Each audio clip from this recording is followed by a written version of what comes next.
Hello दोस्तों, तो आप लोग कैसे हैं? तो आप लोग आशा करता हूँ आप लोग ठीक ही होंगे। तो आज के क्लास में हम लोग करने वाले हैं झारखंड उत्पाद सिपाही। तो आप लोग को पहले बता दे रहे हैं, झारखंड उत्पाद उत्पाद सिपाही का हम लोग करने वाले हैं, मॉक टेस्ट करने वाले हैं। तो मॉक टेस्ट करने वाले हैं, ठीक है? तो ये भी याद रखें, मॉक टेस्ट आज 01 होगा, फर्स्ट मॉक टेस्ट करेंगे। जो कोई हिंदी रखे हैं, ठीक है? तो हिंदी पेपर रखे हैं जो कोई भी हिंदी, तो उसका उत्पाद सिपाही में जो हिंदी रखे हैं रीजनल पेपर में 2 में, ठीक है? तो उसका आज हम लोग मॉक टेस्ट करेंगे जो बहुत इंपॉर्टेंट रहेगा, जो आप लोगों के लिए बहुत इंपॉर्टेंट रहेगा। तो चलिए, तो जो कोई भी हिंदी से रखे हैं आपका उत्पाद सिपाही के लिए, तो उसके लिए आज मॉक टेस्ट फर्स्ट करेंगे। तो आप लोग बताइएगा कितना क्वेश्चन कर पाते हैं। टोटल 100 क्वेश्चन है, सारा क्वेश्चन को एक्सप्लेन करेंगे और बताइएगा। चलिए, पहला प्रश्न है, माथा का आंचल निम्न में से किस शिशु का चरित्र का चित्रण मिलता है? यदि फिर इसके साथ यदि आप झारखंड उत्पाद सिपाही कर रहे हैं या झारखंड पुलिस का कर रहे हैं या फिर आप दरोगा का भी कर रहे हैं, ठीक है? तो ये क्वेश्चन जो हिंदी का सीरीज है ये उसके लिए काम आएगी, या आप फील्ड वर्कर का भी तैयारी कर रहे हैं तो हिंदी का जो पेपर है उसमें भी काम आ जाएगा, तो ये भी आपको ध्यान देना है। माथा का आंचल निम्न में से किस शिशु का चित्र का वर्णन किया गया है? राम भोला, बम भोला, तारकनाथ या भोलानाथ? चलिए बताइए। तो माता का आंचल आप लोग पढ़ेंगे तो किसका? भोलानाथ का जिक्र किया गया, तो ऑप्शन नंबर डी हो जाएगा। नेक्स्ट है, जहाँ लड़कों को संग जहाँ बाजे मृदंग, जहाँ बूढ़ों का संग, तहाँ खर्चे का संग। ये उक्त पंक्ति कौन कहानी से लिया गया है?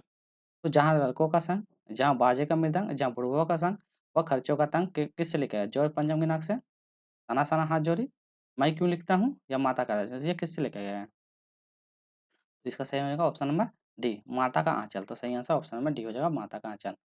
नेक्स्ट क्वेश्चन करते हैं, क्वेश्चन नंबर 18। इसमें बोला है मृदंग। मृदंग मतलब क्या होता है? एक प्रकार का वाद्य यंत्र है, एक प्रकार का नृत्य है, एक प्रकार का गीत है, एक प्रकार का संगीत है। तो आपको बताना है मृदंग मतलब क्या होता है। चलिए, तो सही आंसर हो ऑप्शन नंबर एक प्रकार का है वाद्य यंत्र हो जाएगा। चलिए, क्वेश्चन नंबर 4 करते हैं। श्री पूजन सहाय का नाम तारकेश्वर नाथ था, तो उसके पिता उन्हें किस नाम से पुकारते थे? तो उनके पिताजी उनको किस नाम से पुकारा करते थे? राम बोला, भोलानाथ, तारकनाथ या शंकरनाथ? किस नाम से उनको पुकारा करते हैं? सही आंसर होगा, उनका पिताजी उनको भोलानाथ करके पुकारते थे। क्वेश्चन नंबर 5, माता का आंचल के लेखक ने अपने पिताजी को क्या कहकर पुकारते थे? माता का आंचल लेखक में लेखक जो है अपने पिताजी को क्या कहकर पुकारते थे? पापा, पिताजी, बाबूजी या बड़का बाबू? बताइए क्या कहकर उसको पुकारते थे? तो सही आंसर ऑप्शन नंबर सी हो जाएगा, बाबूजी। तो ऑप्शन नंबर सी हो जाएगा, बाबूजी कहकर उनको पुकारते थे। क्वेश्चन नंबर 5 करते हैं। 1 मिनट। अच्छा, यही वाला है, फिर उसका सही आंसर होगा बाबूजी, 5 वाला ही क्वेश्चन है। चलिए, क्वेश्चन नंबर 6 करते हैं हम लोग, देखते हैं। इसमें पूछा गया, इंग्लैंड की रानी एलिज़ाबेथ द्वितीय कहाँ पधारने वाली थी? तो बताना ये कहाँ आने वाली थी? अमेरिका आने वाली थी, चीन आने वाली थी, जापान आने वाली थी या हिंदुस्तान आने वाली थी? आप लोग क्वेश्चन पढ़े होंगे तो बताइए। तो कहाँ ने? जब वो दौरा करने के लिए आ रहे थे, कहाँ? इंडिया, हिंदुस्तान आ रहे थे। नेक्स्ट है, एलिज़ाबेथ द्वितीय पति कौन थे? तो एलिज़ाबेथ द्वितीय के पति का नाम क्या था? फिलिप था, डलहौजी था, दीपन था या मैकॉल था? तो कहानी पढ़ेंगे तो कहानी में किसका ज़िक्र किया गया है बताइए? तो सही आंसर ऑप्शन नंबर ए, तो फिलिप का ज़िक्र किया गया है। क्वेश्चन नंबर 8, इसको थोड़ा-सा कलर का हाइलाइट कर देते हैं। चलिए, अगला क्वेश्चन है, अखबारों में किनकी चर्चा हो रही थी? आपको बताना किनकी चर्चा की जा रही थी? अलेक्जेंडर की, दीपन के, एलिज़ाबेथ द्वितीय की, इनमें से कोई नहीं। ये आपका कौन-सा ये कहानी से है? जॉर्ज पंचम के नाक से है, तो सही आंसर होगा एलिज़ाबेथ द्वितीय की। तो 8 का सही आंसर हो जाएगा ऑप्शन नंबर सी, एलिज़ाबेथ द्वितीय की। नेक्स्ट क्वेश्चन नंबर 9, रानी एलिज़ाबेथ का दर्जी परेशान क्यों था? उनका पोशाक को लेकर था, उनकी वेशभूषा को लेकर था, उनकी मेकअप को लेकर था या ये भी दोनों को लेकर था? बताइए उनका किस लिए वो मतलब परेशान थे? तो 9 का ऑप्शन में क्या हो जाएगा इसका? ऑप्शन नंबर ए उनकी पोशाक। तो उनको ये चीज़ का टेंशन था कि जहाँ महारानी जब आ रही है तो उनको मतलब उसको पहनने के लिए कौन-सा पोशाक कैसा देना चाहिए, किस तरह का, इसलिए वो परेशान था। अगला है, रानी एलिज़ाबेथ हिंदुस्तान के दौरे को लेकर किसकी फ़ौज तैयार हो रही थी? किसकी फ़ौज तैयार हो रही थी? दर्जी की, फ़ोटोग्राफ की, नौकर की या इनमें से कोई? किसकी फ़ौज तैयार की जा रही थी? ऑप्शन में भी फ़ोटोग्राफ की फ़ौज तैयार हो जा रही थी। क्वेश्चन नंबर 11, इसमें पूछा गया, लेखिका मधु कांकरिया सुबह की प्रार्थना साना साना हाथ जोड़ी, यहाँ पे खाली जगह दिया है, गुरहार प्रार्थना हामो जीवन तिमरो कसौटी किसकी ने सीखी थी? ये किससे सीखी थी ये पूछा गया था। चीता से सीखी थी, मनी से सीखी थी, सिकमनी युवती से या नेपाली युवती? बताइए किससे सीखी थी? क्वेश्चन को ध्यान से पढ़िए। तो सही आंसर हो जाएगा ऑप्शन नंबर क्या? नेपाली युवती। तो ऑप्शन नंबर डी नेपाली युवती। नेक्स्ट है, साना साना हाथ जोड़ी का अर्थ मतलब क्या होता है? छोटे छोटे हाथ जोड़ कर प्रार्थना करना, हाथ जोड़कर अभिवादन करना, हाथ जोड़कर खाना खिलाना या हाथ जोड़कर कार्य करना। तो क्या होता है इसका मतलब? तो इसका मतलब होता है छोटे-छोटे हाथों से क्या करना? भगवान की प्रार्थना करना। नेक्स्ट क्वेश्चन नंबर 13 इसमें पूछा गया है, हमो जीवन तिमो कसौटी का अर्थ क्या होता है? तो इसका मतलब अर्थ क्या होता है? हमारा जीवन कठिन है, हमारा जीवन निश्चय है, मेरा सारा जीवन अच्छाइयों को समर्पित है, मेरा सारा जीवन पहाड़ी पे परिचित है। बताइए क्या होगा? सही आंसर होगा ऑप्शन नंबर सी, मेरा सारा जीवन अच्छाइयों पे समर्पित है। तो ऑप्शन नंबर सी हो जाएगा। क्वेश्चन नंबर 14 करते हैं। लेखिका को सुबह कहाँ निकलना था? गंगोटक, इम्फाल, पणजी या युमथांग? तो कहाँ जाना था लेखिका को? सही आंसर हो जाएगा ऑप्शन नंबर डी, युमथांग। तो ऑप्शन नंबर डी हो जाएगा युमथांग। क्वेश्चन नंबर 15 करते हैं।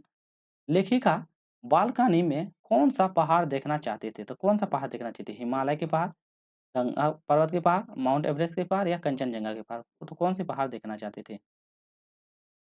ये कौन-सा पहाड़ देखना चाहती थी? ये कंचनजंगा। तो ऑप्शन नंबर डी हो जाएगा कंचनजंगा पहाड़ देखना चाहती थी। क्वेश्चन नंबर 16 इसमें पूछा है दुलारी का दरवाजा किसने खटखटाया?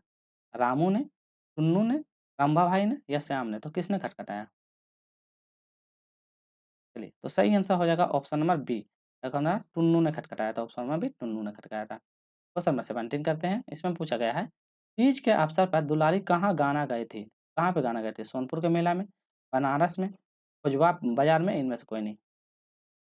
वो कहाँ पे गाना गाई थी? तो ऑप्शन नंबर सी हो जाएगा खोजवा बाजार में। तो ऑप्शन नंबर सी खोजवा बाजार। क्वेश्चन नंबर 18 इसमें था किसे कजली गाने का महारत हासिल था? दुलारी को, टुन्नू को, रंभा को या श्यामा को? तो किसको मतलब कि महारत हासिल था? तो ऑप्शन नंबर ए हो जाएगा क्या? दुलारी को। तो सही answer option number A Dulari. Question 19 Kajli है, एक तरह का गीत है, एक तरह का लोकगीत है, भादो माह के तीज में गाया जाने वाला गीत है या उपयुक्त में से सभी? कजली क्या है आपको बताना है।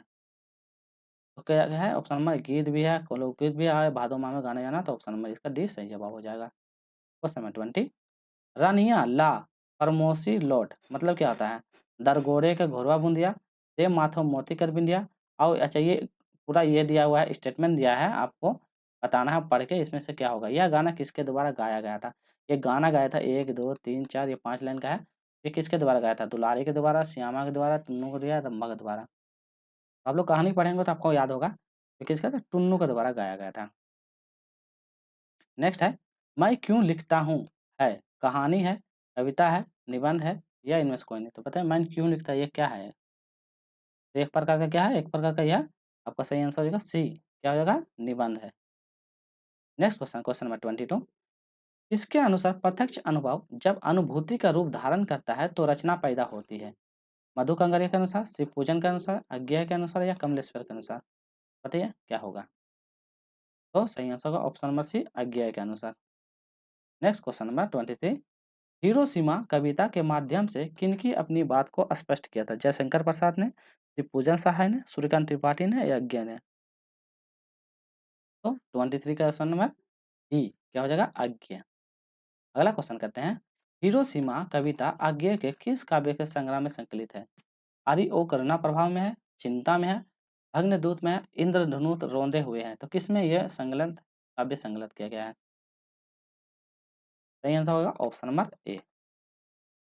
क्वेश्चन नंबर 25 सूरदास की काव्य भाषा कौन सी है? ब्रज भाषा है, खाड़ी बोली भाषा है, अवधी भाषा है या बघेली भाषा है? किस प्रकार की भाषा है?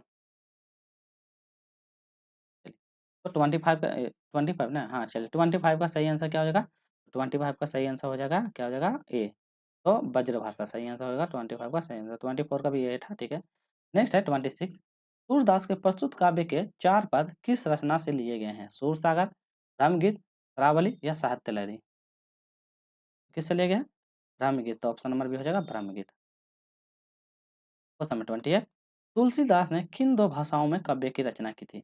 ब्रज और अवधी, ब्रज और खड़ी बोली भाषा, अवधी और मैथिली, इनमें से कोई नहीं। तो बताइए कौन सी भाषा में की थी? ये कौन सी भाषा में की थी? तो इसका सही आंसर होगा 28 का ऑप्शन नंबर ए ब्रज और अवधी। तो सही आंसर ब्रज और अवधी। नेक्स्ट है विनय पत्रिका तथा कविता वाली किस भाषा की रचना है? खड़ी बोली की है, ब्रजभाषा की, अवधी की है या मैथिली की है? तो किस प्रकार की भाषा ये बताना है? तो कौन सी भाषा हो जाएगा? ऑप्शन नंबर बी क्या हो जाएगा? ब्रजभाषा। तो सही आंसर हो जाएगा ब्रजभाषा। वीडियो अच्छी लगी है तो प्लीज़ लाइक कीजिएगा, शेयर कीजिएगा। आपको वीडियो इस तरह कंटेंट चाहिए तो कमेंट में बताइएगा, तो होगा तो इसी तरह कंटेंट हमेशा प्रोवाइड करवाएँगे। अगला क्वेश्चन है रामचरितमानस का मुख्य छंद कौन-सा है? चौपाई है, सोरस है, दोहा है या रस है? तो क्या हो जाएगा ऑप्शन नंबर ए, तो क्या है एक प्रकार का चौपाई है। अगला क्वेश्चन है 31 तपैया में किसकी राष्ट्रीय रूप का वर्णन किया गया है? बलराम का, उद्धव का, नंद बाबा का या कृष्ण का? तो राष्ट्रीय उद्धव का वर्णन किसमें किया गया था? किसके लिए किया गया था? ये आपका भगवान श्री कृष्ण के लिए किया गया था। अगला क्वेश्चन है 32 कौन-सा श्रृंगार मधुर ध्वनि उत्पन्न कर रही है? राधा का पायल, कृष्ण का पायल, बलराम का पायल, उद्धव का प्रेम। तो कौन होगा? सही आंसर हो जाएगा ऑप्शन नंबर बी, तो कृष्ण का पायल। क्वेश्चन नंबर 33 कौन-सा श्रृंगार किनकिना रही है? कमर की करधानी, पायल की करधानी, कृष्ण का पायल, इनमें से कोई। तो कौन किनकिना रही है? कौन किनकिना रही है? आपका भगवान श्री कृष्ण जो कमर में करधानी पहने हुए हैं, वो किनकिना रही है। अगला है आत्मकथा कविता की प्रवृत्ति कैसी थी? प्रगतिवादी थी, प्रयोगवादी थी, छायावादी थी या प्रगतिशीलवादी थी? तो ये किस प्रकार की थी? तो आपका छायावादी, तो ऑप्शन नंबर सी हो जाएगा छायावादी। अगला क्वेश्चन नंबर 35 आत्मकथा किस कवि की कविता है? निराला की है, मंगलेश्वर डबराल की है, जयशंकर प्रसाद की है, गिरधार गोस्वामी जी की है। मतलब गिरधार माथुर जी की है, बताइए। तो option number C Jaishankar Prasad ji की है। क्वेश्चन नंबर 36 जयशंकर प्रसाद ने घर पर किसकी शिक्षा प्राप्त की थी? पाली हिंदी संस्कृत की, संस्कृत हिंदी फारसी की, उर्दू फारसी हिंदी की, संस्कृत उर्दू फारसी की। बताइए। फास्ट हो जा रहा है तो थोड़ा सा रुक जा रहे हैं। तो क्या हो जाएगा? संस्कृत, हिंदी और फारसी। नेक्स्ट 38 37 आकाश में उमड़ते-घुमड़ते बादल कैसा प्रतीत होते हैं? तो उमड़ते-घुमड़ते बादल कैसा प्रतीत होते हैं? चंचल होते हैं, बेचैन होते हैं, शांत होते हैं या दुखी? किस प्रकार का प्रतीत होते हैं? तो आपको किस प्रकार का प्रतीत होंगे? तो सही आंसर होगा ये किस प्रकार का होगा? तो ऑप्शन नंबर बी बेचैन से होंगे। नेक्स्ट है समस्त धरती किससे परेशान है? भीषण ठंड से, भीषण वर्षा से, भीषण गर्मी से या भीषण विनाश से? बताइए, आराम से बनाइए, हम थोड़ा-सा रुक जाते हैं। तो किससे? भीषण गर्मी से परेशान है। अगला क्वेश्चन कहते हैं क्वेश्चन नंबर 39 धरती को कैसे बताया गया है? गर्म और तप्त, शुष्क, विनाशक या प्रलयकारी? तो धरती को किस प्रकार से बताया गया है? तो आप लोग बताइए। तो चलिए सही आंसर क्या होगा? ऑप्शन में गर्म और तप्त बताया गया है। नेक्स्ट है किसे छूने से शेफालिका के फूल झड़ने लगे थे? हवा को, संतुलित मुस्कान को, बादल को या जल को छूने से? बताइए किसको छूने से? तो किसको छूने से? तो ऑप्शन नंबर बी हो जाएगा दंतुरित मुस्कान को। नेक्स्ट है अनिमेष देखना का अर्थ मतलब क्या होता है? रुक-रुक कर देखना, कभी-कभी देखना, लगातार देखना या इनमें से कोई नहीं? तो अनिमेष देखना, अनिमेष देखना मतलब लगातार देखते रहना, तो ऑप्शन नंबर सी। चलिए 42 करते हैं। कवि और छोटे बच्चे का परिचय का माध्यम कौन बताता है? तो कवि और छोटे बच्चे का परिचय का माध्यम कौन बताता है? बच्चों की माता, बच्चों की दादी, बच्चों की बहन या बच्चों का भाई? कौन बताता है बताइए? क्या हो जाएगा इसका सही आंसर 44 का ए। तो क्या हो जाएगा? 44 बोलते हैं, वही 42 का ऑप्शन नंबर है बच्चों की माता। नेक्स्ट है छाया मत छूना कविता के माध्यम से कवि ने जीवन की किसकी उपस्थिति को दर्शाया? मन की, सौंदर्य की, मनोविज्ञान की या सुख और दुःख की? बताइए छाया मत छूना में कविता ने किसकी जीवन की उपस्थिति को दर्शाया है? तो सही आंसर हो जाएगा सुख और दुःख की जीवन की जो भी है उपस्थिति को बताया है। 44 अपने अतीत को याद करने में मन कैसा हो जाता था? अतीत को याद करने में मन कैसा हो जाता है? दुखी हो जाता है, सुखी हो जाता है, चंचल हो जाता है या प्रसन्न हो जाता है? तो कैसे हो जाता है? तो अपने अतीत को जब याद कीजिएगा तो क्या हो जाएगा? दुःख हो जाता है यदि कोई दुःख भरी चीज़ याद रखिएगा तो ठीक। अगला है सुख-दुःख के पहिए की तुलना किससे की गई है? अंधेर रात से, शरद पूर्णिमा की रात से, सिर्फ चाँदनी रात से, चाँदनी रात के बाद आने वाली अमावस्या रात से। तो किससे की गई है? तो इसका सही आंसर हो जाएगा चाँदनी रात के बाद आने वाली जो है अमावस्या रात से की गई है। नेक्स्ट है कन्यादान कविता में किसका पीड़ा बताया गया है? कन्या के पिता के पीड़ा, कन्या के माता का पीड़ा, कन्या के भाई का पीड़ा, कन्या के बहन का पीड़ा। तो किसका पीड़ा बताया गया है? तो कन्या के माता का पीड़ा को बताया गया है। अगला क्वेश्चन करते हैं क्वेश्चन नंबर 47 माता का अंतिम पूंजी किसे कहा गया है? पुत्र को, कन्या को, स्नेह को या ममता को? अंतिम पूंजी को किसको कहते हैं? तो कन्या को कहते हैं। तो माता का अंतिम पूंजी कौन है? तो उनकी कन्या होती है। नेक्स्ट है एक मरणधर्मा और अन्य किनकी रचना है? मंगलेश्वर डबराल की, ऋतुराज की, स्वयं प्रकाश जी की या तुलसीदास की? तो एक मरणधर्मा अन्य किसकी रचना है? बताइए। आंसर क्या होगा? ऋतुराज की रचना है। नेक्स्ट 49 इसमें देखते हैं, वर्तमान में मंगलेश्वर डबरा ने किन संस्थान से जुड़े हुए थे? नेशनल बुक ट्रस्ट से जुड़े हुए हैं, टाटा मैग्रा हिल से जुड़े हुए हैं, एनसीटीआर-सिटी से जुड़े हुए हैं या शिवांगन प्रकाशन से जुड़े हुए हैं? तो बताइए किससे जुड़े हुए हैं? 49 का ऑप्शन नंबर क्या हो जाएगा? नेशनल बुक ट्रस्ट, तो ऑप्शन नंबर है नेशनल बुक ट्रस्ट से जुड़े थे। आज का अंतिम प्रश्न देख लेते हैं। गायन का मुख्य गायन का साथ कौन देता है? तो गायन का मुख्य गायन का साथ कौन देता है? गायक देता है, गायिका देता है, संगीतकार देता है या संगीतकार देता है? क्वेश्चन को ध्यान से पढ़िए आप लोग। कौन उसका साथ देता है? तो सही आंसर ऑप्शन नंबर सी, संगीतकार देता है, ठीक है? आज का और एक प्रश्न देख लेते हैं। संगीतकार अधिकार कौन लोग होते हैं? संगीतकार कौन होते हैं? मुख्य गायन के छोटे-छोटे भाई होते हैं, चेले होते हैं, रिश्तेदार होते हैं, ऑप्शन नंबर सी होते हैं। बताइए क्या होगा? तो सही आंसर हो जाएगा ऑप्शन नंबर डी, सारा का सारा। तो मुख्य गायक के छोटे-छोटे भाई हो सकता है, उनके चेले हो सकते हैं, उनके रिश्तेदार हो सकते हैं, तो उनके हो सकता है। तो आज हम 1 से लेके 50 क्वेश्चन एमसीक्यू क्वेश्चन कंप्लीट कर लेते हैं। इसका पार्ट 2 में करेंगे 51 से लेके 100 तक, ठीक है? 51 से लेके 100 करेंगे क्योंकि ज़्यादा करेंगे तो वीडियो ज़्यादा लंबी हो जाएगा, आप लोगों को भी परेशानी होगी। तो ये वाला जो क्वेश्चन है इधर वाला, ये इसका पार्ट 2 में करेंगे। बहुत सारा क्वेश्चन लाए हैं जो आपके एग्ज़ाम के लिए बहुत उपयोगी रहेगा। इसी तरह करके 1000 एमसीक्यू क्वेश्चन करवा देंगे आपके एग्ज़ाम से पहले। सारा जो आपको एग्जाम में आने की संभावना और सारा क्या करें पीवाईक्यू बेस पे है ध्यान लेके ही क्वेश्चन किए कि कौन सा क्वेश्चन ज़्यादा आ रहा है, ठीक है? उसी हिसाब से सारा एमसीक्यू क्वेश्चन करवा देंगे। तो आज के लिए इतना ही करेंगे।